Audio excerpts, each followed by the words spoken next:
Hello everyone, welcome back to Gen Z learning with Nikita. आज हम continue कर रहे हैं अपना marketing management rapid revision video part 2 for IGNOU MBA MMPC 6। पिछले सेशन में हमने मार्केटिंग के important and expected topics cover किए थे। जिसने वो वीडियो ना देखी हो वो ज़रूर से देख लेना। और आज के वीडियो में हम फोकस करेंगे next set of most expected exam topics, short, simple और डायरेक्ट एग्जाम के पॉइंट ऑफ व्यू से। So let's quickly start today's marketing management rapid revision video without wasting a second.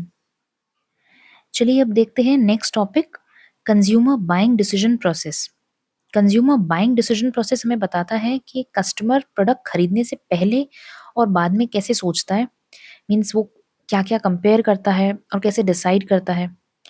सो ये प्रोसेस हर type की purchase में हो सकता है, चाहे कोई स्मॉल आइटम की परचेज हो या कोई बिग परचेज हो जैसे कार लेना। ओके, सो अब देखते हैं कंज्यूमर डिसीजन मेकिंग प्रोसेस के स्टेप्स क्या होते हैं। सबसे पहले है प्रॉब्लम रिकग्निशन, इसको हम नीड आइडेंटिफिकेशन भी बोल सकते हैं।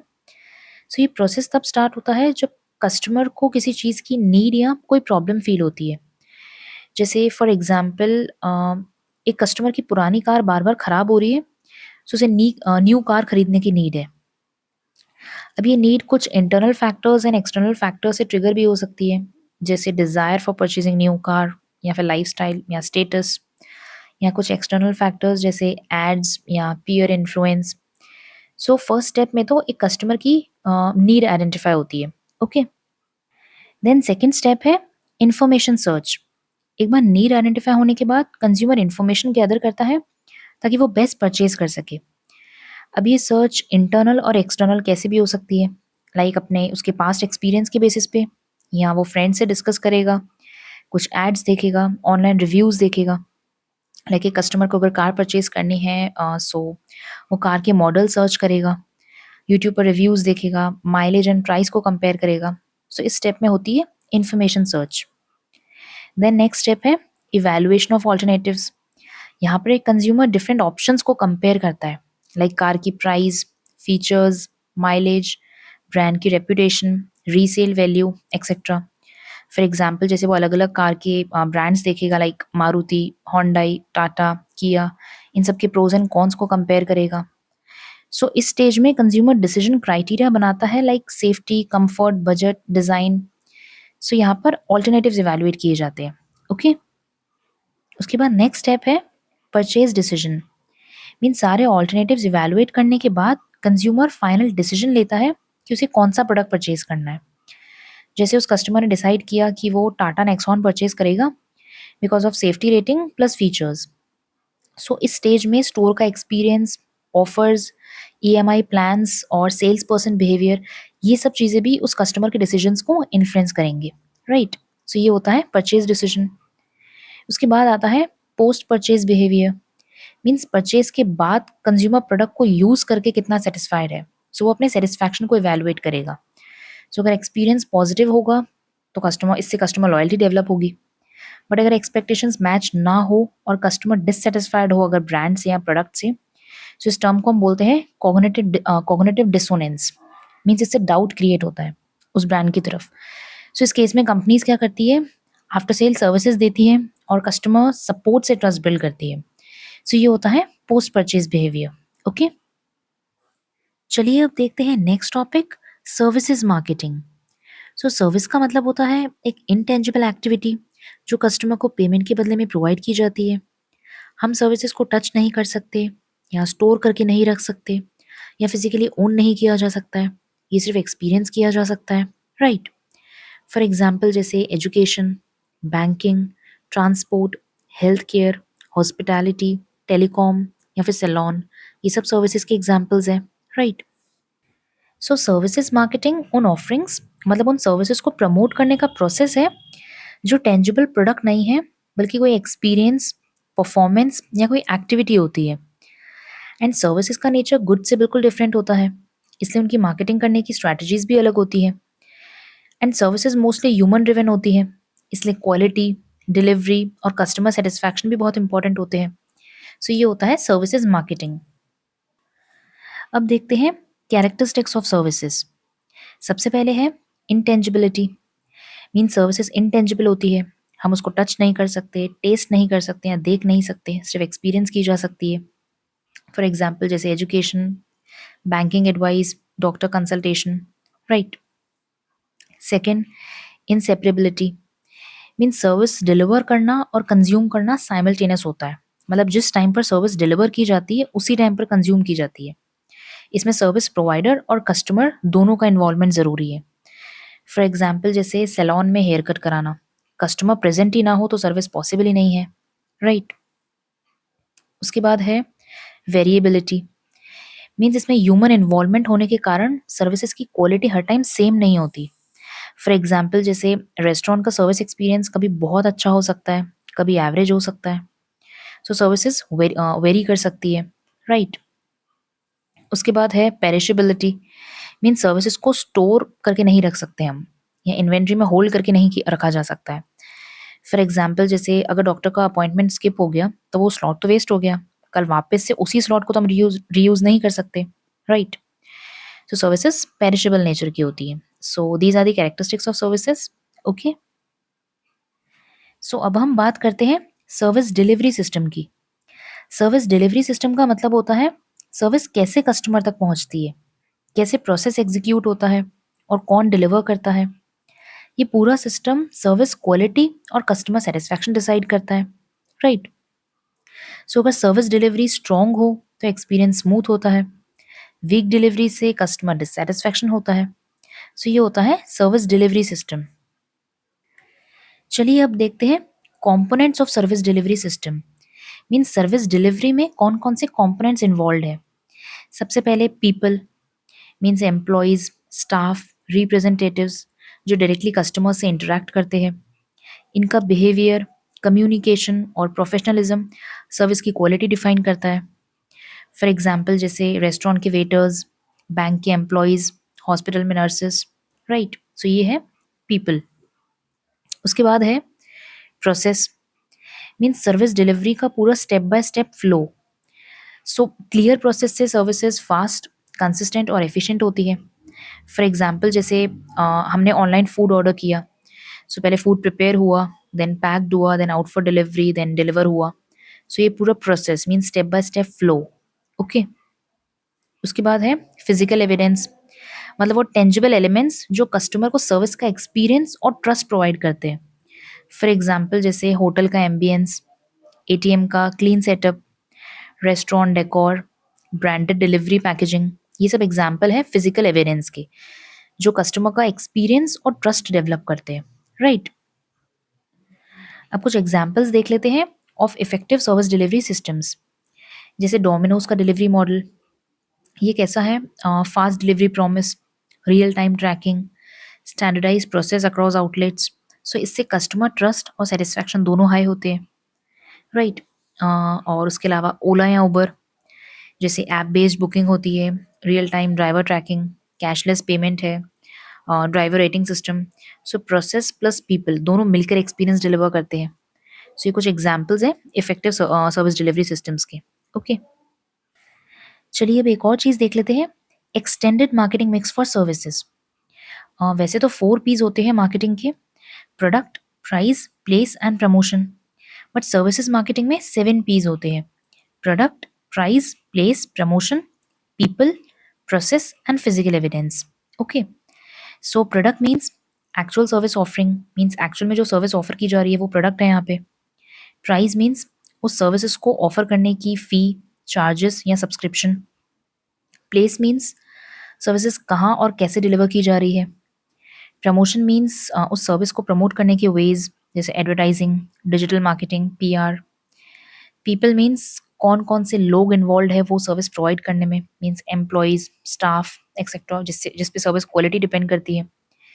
प्रोसेस मीन्स वो स्टेप्स जिसके थ्रू सर्विसेज प्रोवाइड की जा रही है, मीन्स वो service flow, step by step flow, okay. And physical evidence means कहाँ पर की जा रही है, लाइक कैसा एनवायरनमेंट है, कैसी एम्बियंस है, जिसपे कस्टमर सेटिस्फैक्शन डिपेंड करता है, okay. So these are the 7 Ps of marketing mix, okay. चलिए अब देखते हैं ग्रीन मार्केटिंग के बारे में। ग्रीन मार्केटिंग का मतलब होता है ऐसे प्रोडक्ट्स की मार्केटिंग जो एनवायरनमेंट फ्रेंडली है, एनर्जी एफिशिएंट है या सस्टेनेबली प्रोड्यूस्ड होते हैं। इसका फोकस सिर्फ सेलिंग पर नहीं होता बल्कि एनवायरनमेंट को प्रोटेक्ट करने पर भी होता है, राइट। अब देखते हैं need for green marketing. Green marketing की ज़रूरत इसलिए है क्योंकि pollution, climate change and deforestation जैसे इश्यूज काफ़ी बढ़ गए हैं। सो कंज्यूमर्स अब ज़्यादा हेल्थ कॉन्शियस और इको कॉन्शियस हो रहे हैं। एंड गवर्नमेंट रेगुलेशंस भी कंपनीज को एनकरेज करती है सस्टेनेबल प्रैक्टिसेस अडॉप्ट करने के लिए। एंड कंपनीज को अपने कार्बन फुटप्रिंट को कम करना होता है टू स्टे कॉम्पिटिटिव, राइट। उसके बाद है objectives of green marketing. Green marketing के ऑब्जेक्टिव्स क्या है? इको फ्रेंडली प्रोडक्ट्स और सर्विसेज को प्रमोट करना, कंज्यूमर्स को रिस्पॉन्सिबल चॉइसेस लेने के लिए मोटिवेट करना, अपने ब्रांड की इमेज को स्ट्रॉन्ग और पॉजिटिव बनाना, एंड लॉन्ग टर्म सस्टेनेबिलिटी और एनवायरमेंटल प्रोटेक्शन को सपोर्ट करना। ओके। उसके बाद है significance and benefits of green marketing. Green marketing के बेनिफिट्स ये है कि इससे ट्रस्ट बिल्ड होता है, customers feel that the brand cares about the society, right. Then environment conscious customers attract होते हैं जो लॉन्ग टर्म लॉयल भी रहते हैं, और ब्रांड की मार्केट रेपुटेशन भी इम्प्रूव होती है। उसके अलावा कंपनीज को कॉस्ट बेनिफिट्स मिलते हैं, जैसे एनर्जी एफिशिएंट सिस्टम से एक्सपेंसेस रिड्यूस होते हैं। So these are the benefits of green marketing. Green marketing के कुछ एग्जांपल्स है जैसे electric vehicles, paper straws, cloth bags, recycled packaging. And beauty brands में भी आते हैं natural and chemical free ingredients. IKEA also use sustainable wood and solar energy. So these are the examples of green marketing. Okay. चलिए अब देखते हैं next topic, rural marketing. Rural marketing का मतलब होता है विलेजेस और स्मॉल टाउन्स में गुड्स और सर्विसेज को प्रमोट, डिस्ट्रीब्यूट और सेल करना। एंड इंडिया का लार्ज पॉपुलेशन रूरल एरियाज में रहता है, इसलिए कंपनीज के लिए ये हाई ग्रोथ पोटेंशियल मार्केट है, राइट। अब है need for rural marketing. India की 60% पॉपुलेशन रूरल एरियाज में रहती है, इसलिए यहाँ डिमांड काफ़ी लार्ज होती है। एंड रूरल हाउस होल्ड्स की इनकम बढ़ रही है due to agriculture, government schemes and remittances. So इससे उनकी लाइफस्टाइल और कंजप्शन पैटर्न्स चेंज हो रहे हैं। अब रूरल मार्केट भी ब्रांडेड प्रोडक्ट्स प्रेफर करता है। सो कंपनीज को लॉन्ग टर्म ग्रोथ के लिए रूरल रीच एक्सपैंड करना ज़रूरी होता है। So this is the need for rural marketing. Okay. उसके बाद है challenges in rural market. Rural market में कुछ चैलेंजेस भी हैं, जैसे low income levels, means customers यहाँ पर प्राइस सेंसिटिव होंगे। Then poor infrastructure, transport, roads, internet connectivity weak होती है। Then traditional mindset, means new products को एक्सेप्ट करने में टाइम लगता है। देन लो लिटरेसी, सो इससे मार्केटिंग कम्युनिकेशन सिंपल और विजुअल फॉर्मेट में देनी पड़ती है। एंड डिस्ट्रीब्यूशन और रिटेल नेटवर्क भी बनाना पड़ता है, ये भी डिफिकल्ट होता है। So these are the challenges in rural market. Okay. उसके बाद है objectives of rural marketing. Rural marketing के ऑब्जेक्टिव्स है रूरल एरियाज में सेल्स और मार्केट शेयर इंक्रीज करना, रूरल कस्टमर्स के लिए अफोर्डेबल और कस्टमाइज प्रोडक्ट्स डिज़ाइन करना, देन रूरल एम्प्लॉयमेंट, ट्रेनिंग और डेवलपमेंट को प्रमोट करना। उसके अलावा long term customer loyalty build करना by building trust and presence. So these are the objectives of rural marketing. Okay.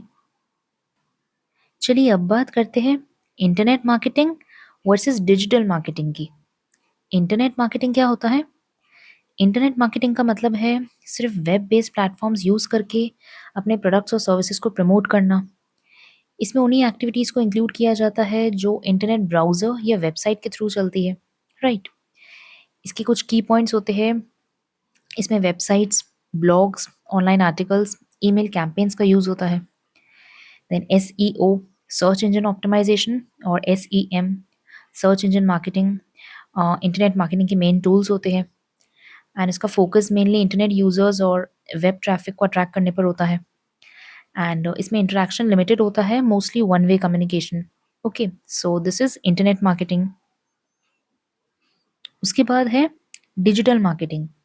Digital marketing एक broader concept है जिसमें इंटरनेट के अलावा हर वो डिजिटल चैनल इंक्लूड होता है जो कस्टमर तक मैसेज पहुंचाए, राइट। इसमें क्या क्या आता है? Internet websites, SEO, Google ads, mobile apps, SMS and WhatsApp marketing, social media platforms, YouTube videos, OTT advertising, ये सब कुछ डिजिटल मार्केटिंग का पार्ट है। Okay. Now why is digital marketing more popular? क्योंकि ये ज़्यादा इंटरैक्टिव होती है, इससे हाईली मेजरेबल रिजल्ट्स आते हैं एंड ये कॉस्ट इफेक्टिव भी होती है as compared to traditional ads and इसमें रियल टाइम एडजस्टमेंट्स भी पॉसिबल है। फॉर एग्जाम्पल जैसे Instagram ads, Google ads, YouTube ads, influencer collaborations, ये सब डिजिटल मार्केटिंग के अंडर आते हैं। ओके, चलिए अब देखते हैं एक और important topic, marketing communication versus integrated marketing communication. Marketing communication का मतलब है कंपनी अपने कस्टमर्स तक प्रोडक्ट की इंफॉर्मेशन, फीचर्स, बेनिफिट्स और मैसेज कैसे पहुंचाती है। इसमें अलग अलग टूल्स यूज होते हैं जैसे advertising, sales promotion, personal selling, public relations या डायरेक्ट मार्केटिंग, और हर टूल अपने स्टाइल और अपने ऑब्जेक्टिव के साथ वर्क करता है, राइट। सो ये होता है मार्केटिंग कम्युनिकेशन। उसके बाद है इंटीग्रेटेड मार्केटिंग कम्युनिकेशन। आईएमसी का मतलब है वो सारे कम्युनिकेशन टूल्स को कोऑर्डिनेट करना ताकि कस्टमर तक एक ही कॉन्सिस्टेंट मैसेज पहुंच सके। आईएमसी इंश्योर करता है कि TV ad, social media post, print ad, packaging, सबका टोन, टैगलाइन और इमेज सिमिलर हो। So this is IMC, integrated marketing communication. Okay, उसके बाद है difference between marketing communication and IMC. देखो, मार्केटिंग कम्युनिकेशन का मतलब है अलग अलग इंडिविजुअल कम्युनिकेशन टूल्स का यूज करना एंड आईएमसी का मतलब है सारे टूल्स को इंटीग्रेट करके एक कंबाइंड स्ट्रेटजी बनाना। उसके बाद मार्केटिंग कम्युनिकेशन का मैसेज होता है, हर प्लेटफॉर्म का मैसेज थोड़ा अलग हो सकता है। आईएमसी में सब प्लेटफॉर्म्स पर सेम और यूनिफाइड मैसेज यूज किया जाता है। ओके, मार्केटिंग कम्युनिकेशन का फोकस रहता है टूल्स को इंडिविजुअली मैनेज करने पे एंड आईएमसी का कस्टमर को कंसिस्टेंट ब्रांड एक्सपीरियंस देना। ओके, मार्केटिंग कम्युनिकेशन का आउटकम है मिक्स्ड और फ्रेगमेंटेड कम्युनिकेशन एंड आईएमसी का stronger brand image and clarity. Marketing communication का एग्जाम्पल है जैसे टीवी एड का मैसेज अलग हो, सोशल मीडिया पोस्ट का टोन अलग, लेकिन आईएमसी में same tagline, theme and visuals across all the media. Okay, and that's it for our complete marketing management rapid revision series. हमने सारे इंपॉर्टेंट टॉपिक्स कवर कर लिए हैं फॉर एमएमपीसी 6 जो इग्नू एग्जाम्स में रिपीट होते आए हैं। अगर ये रिवीजन सीरीज आपके लिए हेल्पफुल रही हो तो वीडियो को लाइक करो, कमेंट में लिखो किस सब्जेक्ट का नेक्स्ट रैपिड रिवीजन देखना चाहते हो, और चैनल को सब्सक्राइब करना मत भूलना for more IGNOU MBA videos. Till then, all the best for your exams, and as always, keep learning, keep shining.